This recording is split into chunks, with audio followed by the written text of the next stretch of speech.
को हौ तिमी को हौ Who are you Who are you तिमी को हौ Who are you तिनीहरू को हुन् भनेर हामीले सोध्नु पर्यो भने अंग्रेजीमा कसरी भन्ने त Who are they Who are they तिनीहरू को हुन् Who are they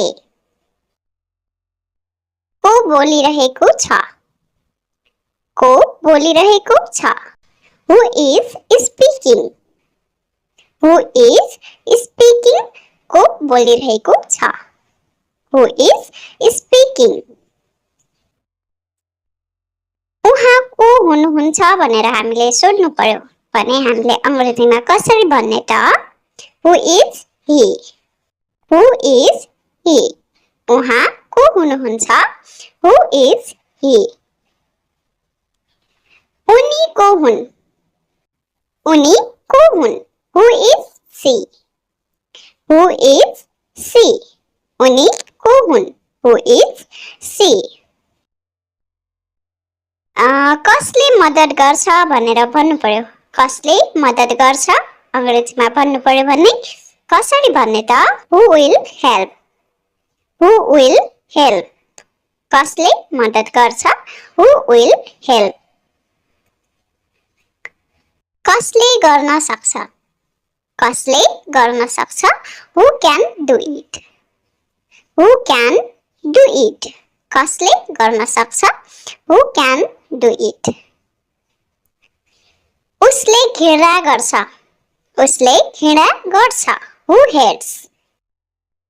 Who hates उसले घृणा गर्छ को आउँदैछ भन्नु पर्यो को आउँदैछ Who come को आउँदैछ कसलाई थाहा छ Who knows कसलाई थाहा छ Who knows को सुते Who slept को सुते कसले गर्यो Who did it कसले गर्यो Who did it को गए Who went Who भनेको को went भनेको गए Who went को गए को जाँदैछ Who is going को जाँदैछ Who is going कसले च्याते Who tore कसले च्याते जसले तिमीलाई हान्यो अथवा कसले तिमीलाई हान्यो भन्नु पर्यो हामीले अंग्रेजीमा भने कसरी भन्नु त Who hit you कसले तिमीलाई हान्यो को आउँदैछ Who is coming को आउँदैछ Who is coming को छ भनेर भन्नु पर्यो हामीले को छ Who is in को छ Who is in कसले मलाई मद्दत गर्छ Who helps me कसले मलाई मद्दत गर्छ म गर्छु भन्नु पर्यो म गर्छु I do म गर्छु म गर्दिन I don't म गर्दिन मैले गरे भन्नु पर्यो मैले गरे I did मैले गरे मैले गरिन I did not मैले गरिन I did not मसँग छ I I have. मसँग छ I have. मसँग छैन. मसँग छैन I don't have. I don't have. मसँग छैन. मसँग थियो भन्नु पर्यो. मसँग थियो I had. I had. मसँग थियो I had. मसँग थिएन. मसँग थिएन I did not have. I did not have. मसँग थिएन. म हो. म हो I am. I am. म हो. म होइन. म होइन I am not. I am not. म होइन. म थिए. म थिए I was. I was. म थिए. म थिएन I was not.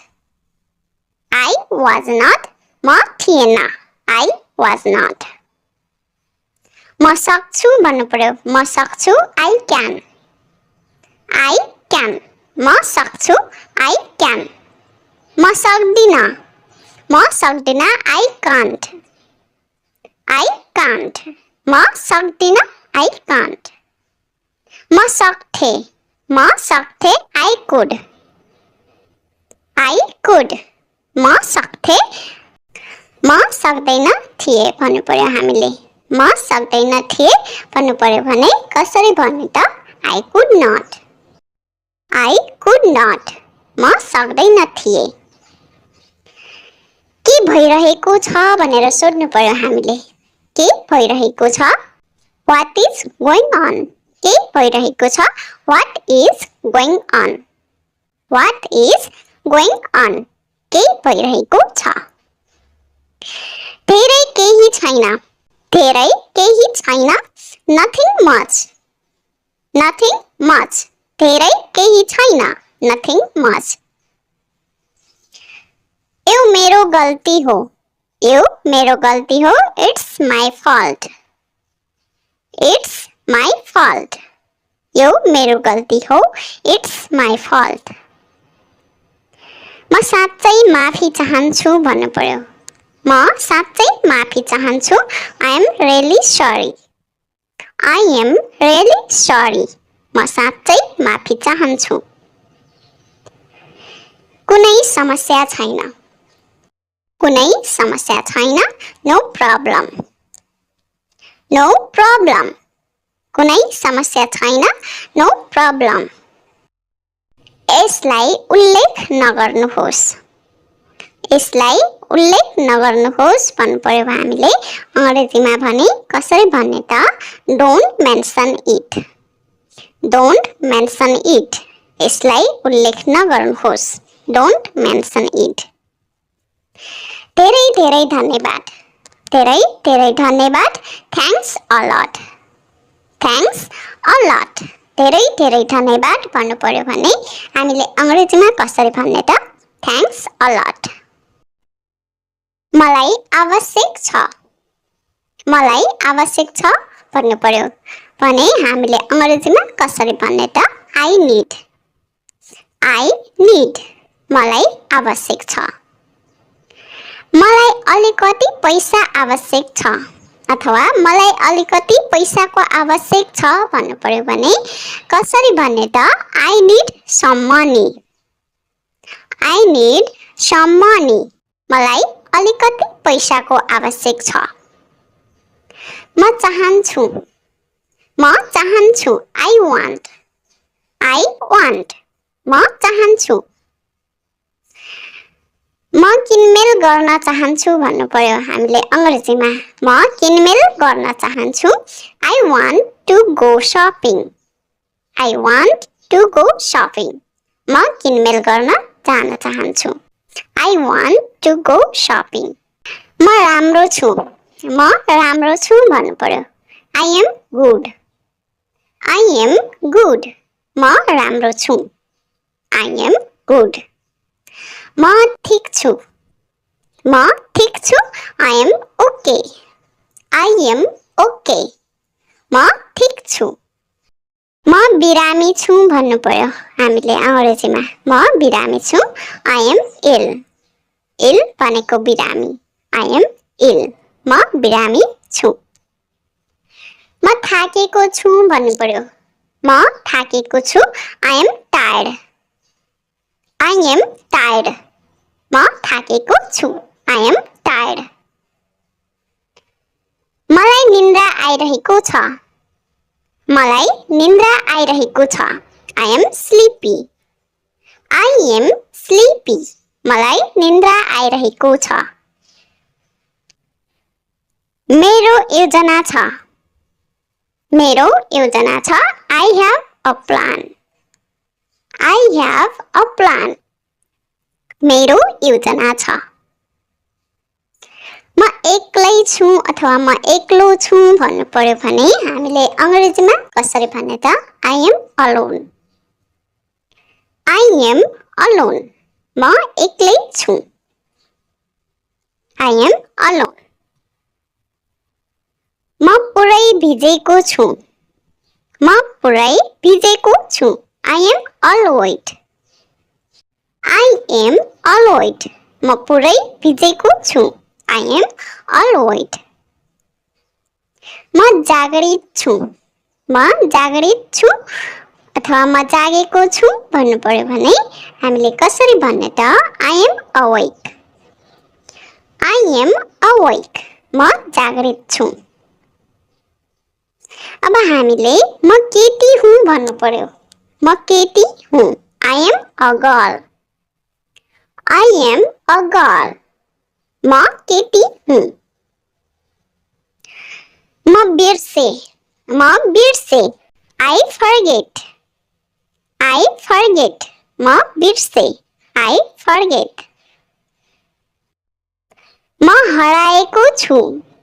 म हराएको छु आई एम लस्ट म हराएको छु आई एम लस्ट म तयार छु भन्नु पर्यो म तयार छु आई एम रेडी म तयार छु आई एम रेडी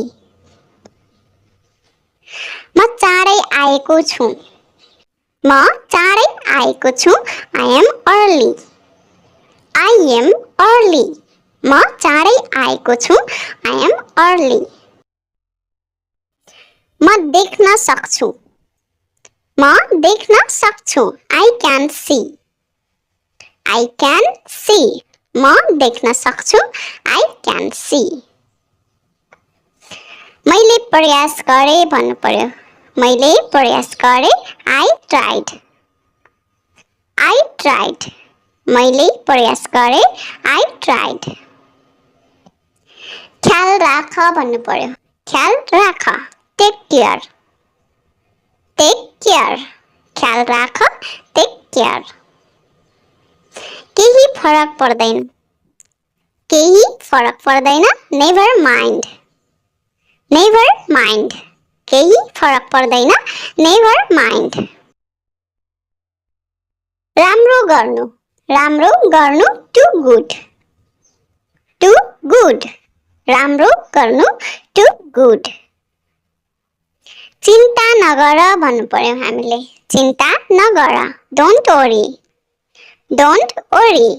चिन्ता नगर डोन्ट वरी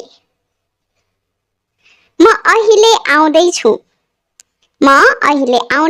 भन्नु पर्यो भने हामीले अंग्रेजीमा कसरी भन्ने त आई एम कमिङ नाउ म अहिले आउँदैछु आई एम कमिङ नाउ त्यो पर्याप्त छ द्याट्स इनफ त्यो पर्याप्त छ द्याट्स इनफ चुपचाप बस भन्नु पर्यो हामीले अंग्रेजीमा चुपचाप बस कीप क्वाइट चुपचाप बस कीप क्वाइट मेरो खुसी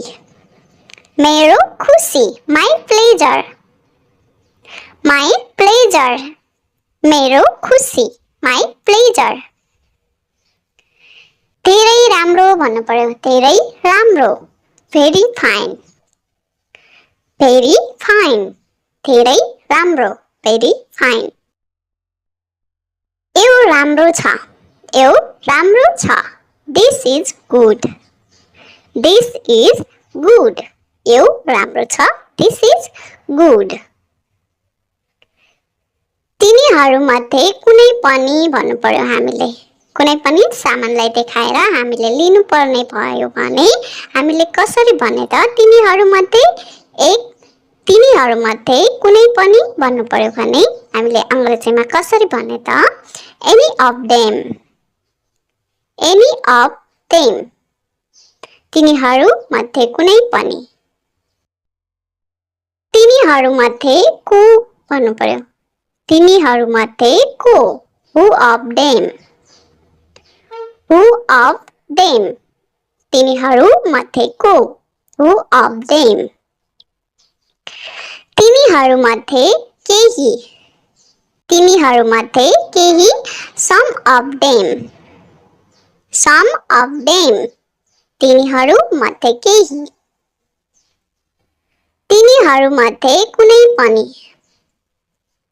तिनीहरूमध्ये कुनै पनि भन्नु पर्यो भने हामीले कसरी भन्ने त नन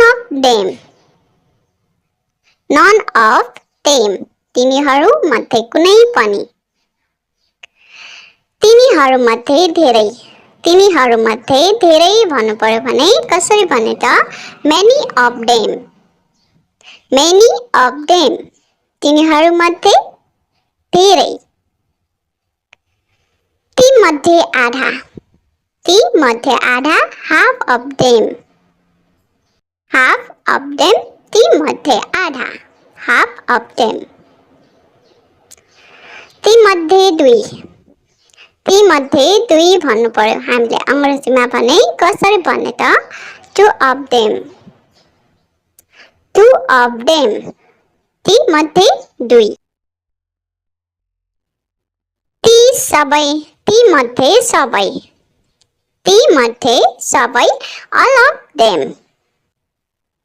all of them ती मध्ये सबै अरु कति how else अरु कति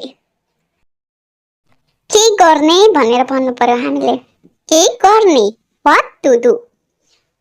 what to do के गर्ने के भन्ने what to say के भन्ने what to say अर्को पनि सेन्टेन्स रहेको छ के भन्ने भनेर भन्नु पर्यो भने कसरी भन्ने त what to tell के भन्ने कसरी भन्ने how to say कसरी भन्ने how to say के खाने भनेर सोध्नु पर्यो भने कसरी भन्ने त what to eat के खाने what to eat कसरी सुत्ने how to sleep कसरी सुत्ने how to sleep के पढ्ने भनेर भन्नु पर्यो हामीले के पढ्ने what to read के पढ्ने what to read अहिले नै आऊ भन्नु पर्यो भने हामीले अंग्रेजीमा कसरी भन्ने त right now अहिले नै आऊ यस समयमा at the moment यस समयमा at the moment अलिकति a little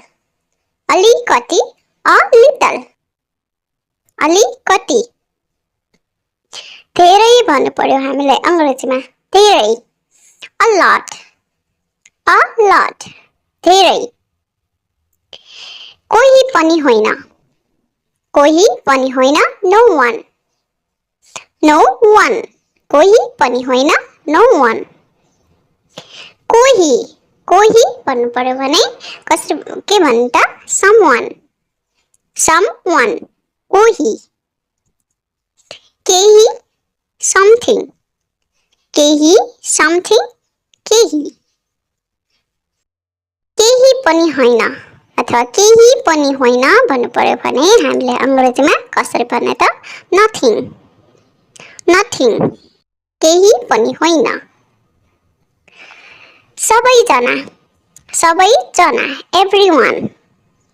Everyone. सबैजना. सबै कुरा everything. Everything. सबै कुरा everything. अहिलेलाई भन्नु पर्यो अहिलेलाई भन्नु पर्यो भने हामीले अंग्रेजीमा कसरी भन्ने त? For now. For now. अहिलेलाई for now.